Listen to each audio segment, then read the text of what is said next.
Today is part 2 of Saraswati, the Hindu goddess of wisdom, knowledge, and so many things. If you missed part 1, you can watch it right over here. Make sure to stay tuned to learn more about Saraswati. Myths about Saraswati. This is part 2 of my Saraswati goddess series. Just a personal little diatribe here. This is a good reminder to always do your research before you dive right into making content. And I wasn't really feeling it, I gotta be honest. I started to really relate to her. The more I learned about her, the more I realized she needed to be rendered more. I needed to spend a lot more time on Saraswati on my drawing. Not only that, I realized she is featured in a lot of myths, so I wanted to break this up into a two-parter. I only learned about Saraswati because plenty of people were talking about how my previous video on the Persian goddess Anahita is actually more related to Durga instead of Saraswati. So I wanted to look that up to see if it was true. So far, I'm seeing more Saraswati and Anahita similarities than Durga. But let's keep going. Let's learn about Saraswati and all of her myths.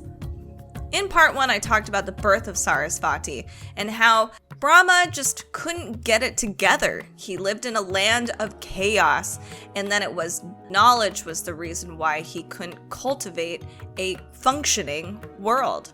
There's another version of the story. Brahma was getting ready for creation, and while he was in a state of meditation, something began to swell up in his mind. And that was when Saraswati, his daughter, was born from his brain. Brahma asked her who she was, and Saraswati said, "You fix for me a seat and duties, and that I am born from you." Brahma told her that her name is now Saraswati, and she should stay on the tip of everybody's tongue. You dance, especially on the tongues of learned people. You should also exist on earth in the form of a river, and assuming a third form, you should live in me too. But from all of these myths, it is clear that Brahma in some way created or summoned Saraswati. Some believe that Saraswati and Brahma are married or together during and after the creation of the universe, but that isn't always the case in every single belief system. Some believe that she was actually married to Vishnu, who's one of the other OG Hindu big gods, the brother-ish of Brahma.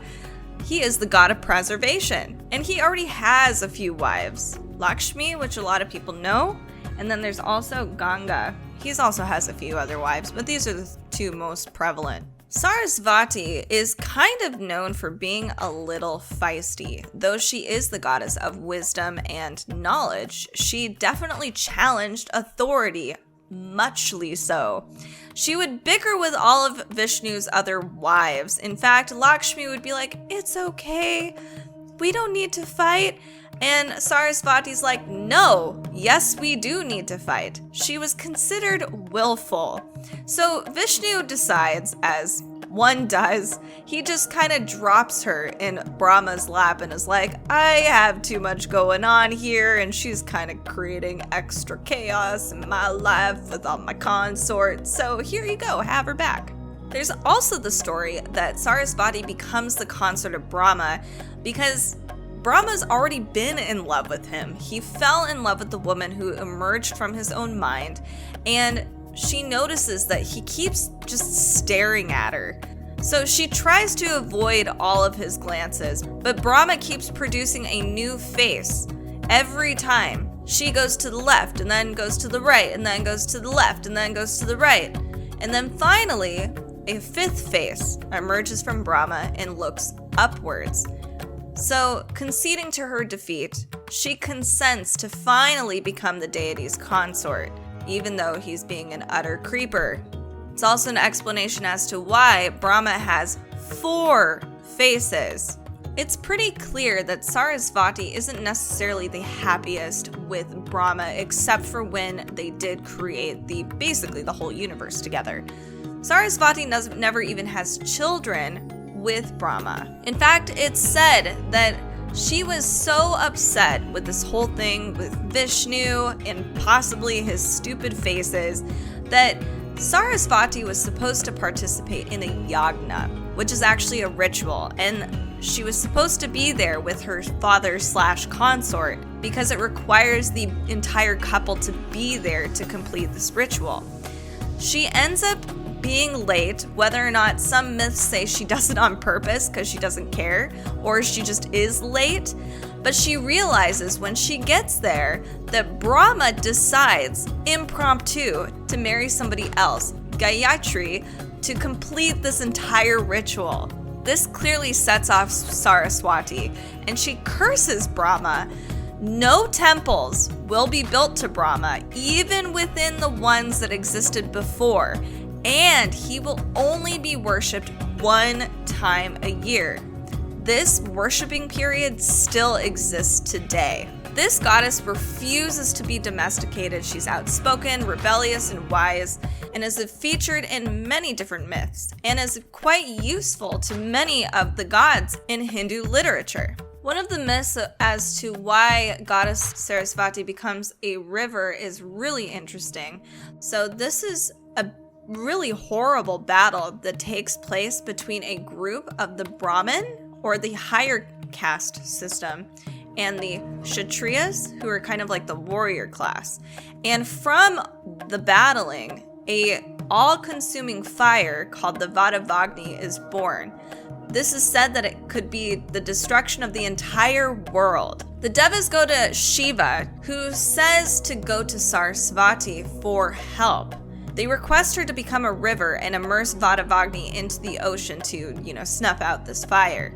She agrees only on the condition that Brahma is going to let her do it or tell her that she needs to do it. She's a little reluctant, it sounds like, but she does because he says, yeah, go for it. She arrives at a retreat and meets Shiva, who gives her Vadavagni in a pot and told her that it originated from the plaksha tree. So Saraswati goes, travels, and merges with the tree and transforms into a river and snuffs him out. So this river is a real river that supposedly carried glacier water from the Himalayas through the plains of northwest India, and it probably ended in a series of lakes. There's a lot of archaeological sites and excavations along this particular place, but Saraswati began to dry up. In fact, it completely disappeared around 1900 BC.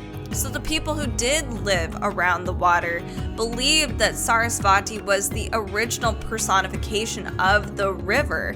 Because the river dried up, her power, in essence, in that area did kind of wane. A lot of people began to shift their focus to the Indus River, and then she became more associated with things like literature, art, and music as the centuries passed. When we turn into the classical age of Indian history, we see her further embody what is like consciousness, knowledge, creativity, education especially, and that is still to this day.